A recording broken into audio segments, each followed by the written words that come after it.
Tudo bom, pessoal? De volta aqui no meu canal no YouTube, nesta terça-feira, e eu queria falar um pouquinho com vocês sobre a situação do Santos nesse segundo turno do Campeonato Brasileiro da Série B, tá? E lembrar da promessa feita pelo Carille quando o primeiro turno terminou e o Santos fechou o primeiro turno na liderança do Campeonato Brasileiro com 39 pontos ganhos. Vocês se lembram? Não? Eu vou contar para vocês, mas antes... não se esqueçam, se inscrevam aqui no canal, dê um like e ative o sininho. Mais uma vez eu digo, essas três etapas são muito importantes para mim, tá bom? Pessoal, quando o Santos encerrou o primeiro turno, no empate em 1-1 com o Sport na Vila Belmiro, o Santos tinha 39 pontos ganhos. 39 pontos ganhos. Na época, o Santos fechou o turno com um aproveitamento de 81,5%. 81,5% do aproveitamento, tá? O Santos fez em casa 7 vitórias, 1 empate e perdeu apenas uma vez. Essa derrota foi contra o Botafogo, mas foi como mandante. Nós temos que considerar isso. O aproveitamento, então, foi de 81,5%. Tá? Em compensação, no segundo turno, fora de casa, o aproveitamento do Santos foi de apenas 40%. 40%. E eu me lembro muito bem que o técnico Carille, quando terminou o primeiro turno, ele, na entrevista coletiva pós-jogo, ele falou assim, seguinte, nós precisamos manter esse aproveitamento em casa e melhorar o aproveitamento fora de casa, passar para uns 60%. Aí sim, rapidamente a gente vai garantir o acesso, tá? Só que isso não está acontecendo. E o que ele prometeu não está acontecendo porque o Santos em casa claudica. O Santos em casa faz feio. O Santos em casa é uma decepção. Que foi o que aconteceu ontem contra o Novo Horizontino. Entendeu? Nesse retorno, o Santos tem um aproveitamento em casa de 40%. Igual ao aproveitamento do primeiro turno como visitante. 40% é o aproveitamento do Santos em casa no segundo turno do Campeonato Brasileiro da Série B. O Santos perdeu para o Avaí por 1-0. Empatou com o Amazonas em 0-0, empatou com a Ponte Preta em 2-2, venceu o América por 2-1 e empatou agora com o Novo Horizontino em 1-1. Ou seja, de 5 jogos feitos dentro de casa, o Santos ganhou um jogo só. Um jogo apenas. Um jogo apenas. Então isso mostra como o Santos caiu de produção como mandante. Isso mostra, mais uma vez, que essa história de Vila Belmiro, alçapão, caiu na Vila, ninguém ganha, etc e tal, é papo furado, balela. E eu volto a dizer para vocês, o que ganha jogo não é estádio. O que ganha jogo é time bom. Time bom. Então, o adversário pode até entrar meio que assim, o jogo é na Vila, tal, etc e tal, mas começa o jogo, companheiro. Os caras veem que o time adversário, ou seja, o Santos, não rende, o que eles fazem? Eles vão para cima. Vão para cima, ou continuam dentro do esquema dele, matam o jogo no contra-ataque e fazem o resultado. Porque o Santos em casa não joga bem. Não joga bem. Se a gente for levar em consideração esse empate em 1-1 com o Sport, na última rodada do primeiro turno, foram então 6 jogos, com uma vitória, os últimos 6 jogos do Santos na Vila Belmiro, hein? Tô contando para vocês agora. Os últimos 6 jogos do Santos na Vila Belmiro. Uma vitória, 4 empates e uma derrota. Ridículo, né? Aí as pessoas vêm dizer que, não pode jogar contra o fulano de tal ou contra tal time fora de casa, porque sai da Vila Belmiro, o desempenho despenca, o desempenho não é o mesmo. O desempenho na Vila Belmiro é ridículo, é patético. É patético. Eu vou falar para vocês aqui, o desempenho do Santos como mandante nesse Campeonato Brasileiro da Série B tem 66,7% de aproveitamento. Ou seja, o Santos é o 6º colocado como mandante na Série B. 6º colocado. Em 14 jogos ele fez 8 vitórias, 4 empates e perdeu 2 vezes. Então vamos tirar aquele jogo contra o Botafogo? Na Vila Belmiro foram 13 jogos com 8 vitórias, 4 empates e uma derrota. 4 empates. Entendeu? 4 empates. Não dá, né? Não dá. Não dá. Então, minha gente, é complicado. É complicado. A Vila Belmiro não é aliada.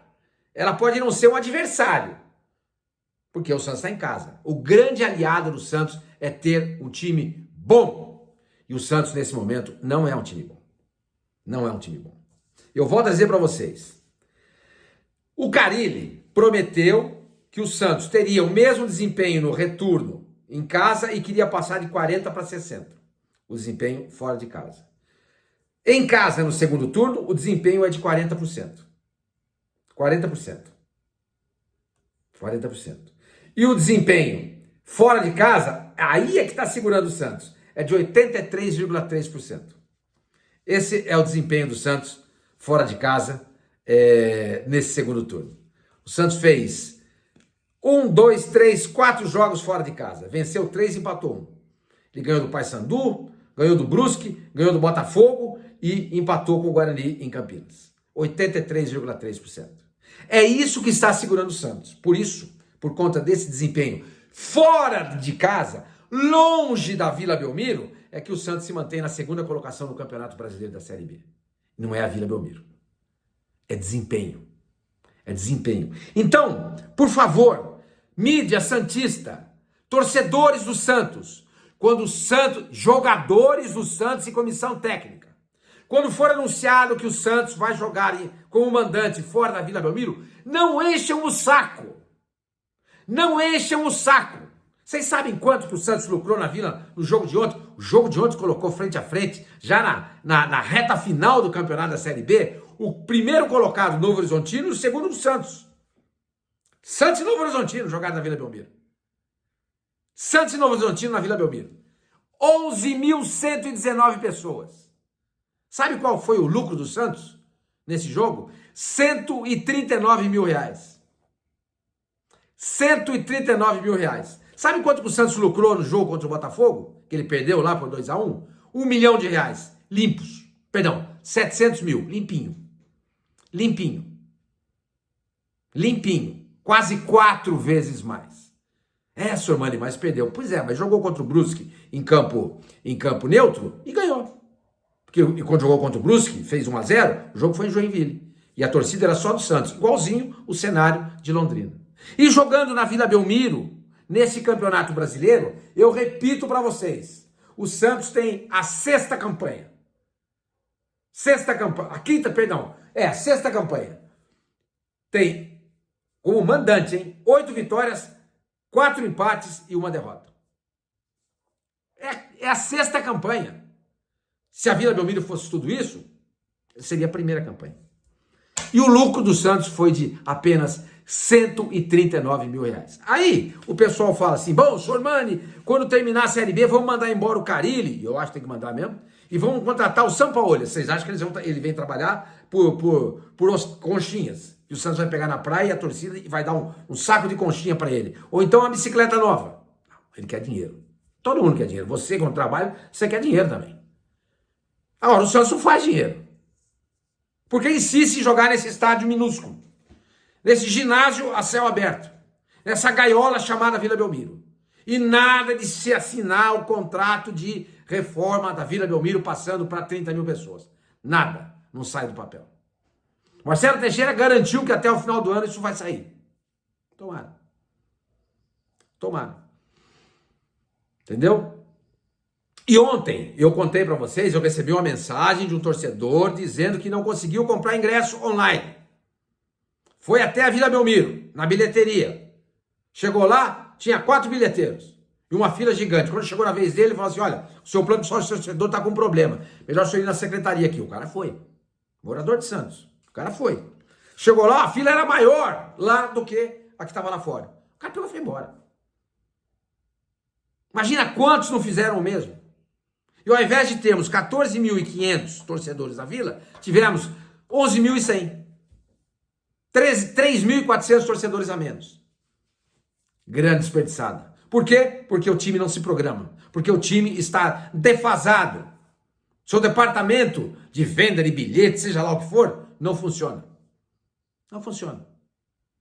E o torcedor que vai até a vila, imagina, quem ficou, o cara contou para mim que quem ficou na fila e foi até lá e não voltou, foi quem morava fora de Santos. Falei, pô, o cara já foi até lá, mas não vou ficar, ué.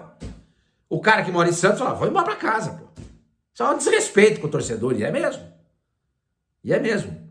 Aliás, falar em desrespeito, vocês viram o Carille, depois do jogo de ontem, falou que o Miguelito prefere jogar do lado esquerdo. Não acredito. Juro por Deus. Todo canhoto hoje, e ele faz parte da nova geração, porque ele tem 20 anos, gosta de jogar do lado direito. Todo destro hoje, dessa nova geração, já vem de algum tempo, prefere jogar do lado esquerdo. Por quê? Porque pega a bola, corta por dentro, para chutar o gol. Quem é o ponto esquerdo do Santos? Guilherme. Qual é a perna boa dele? É a direita. A direita. Otero não é ponta direita. Pedrinho era ponta esquerda, foi adaptado para lá. Entendeu? O Marinho que jogava no Santos, que acabou com o jogo na vitória do Bahia por 4-1, na vitória em cima do Bahia, do Fortaleza por 4-1. Fez 2 gols. Canhoto. Seleção brasileira, Savinho, ponta direita, canhoto. Rafinha, canhoto. É assim. Aí ele veio contar pra gente que conversou com o Miguelito depois do jogo. Miguelito falou pra ele que ia jogar do lado esquerdo. Ele nunca jogou nessa posição. Nem no Santos, nem na seleção da Bolívia. Aí o que vai acontecer? Ele vai colocar o Carille, o Miguelito, numa posição que não é dele, o menino não vai desempenhar, porque não é a posição dele, e ele vai falar, tá vendo? Vocês ficam pedindo, eu coloco, não joga bem. Ainda por cima, coloca o menino em campo para jogar 8 minutos. E ele prometeu na entrevista ontem, depois do jogo, que vai dar mais tempo pro Miguelito. Vamos ver. Mas, Carille, você tem que dar tempo pro Miguelito para ele jogar do lado direito e não colocar essa decepção, para não falar outra coisa, chamada La Quintana. Quem é que indicou esse cara? Quando foi contratar, eu falei aqui, gente. Eu sou jornalista. Eu não sou analista de desempenho de jogador.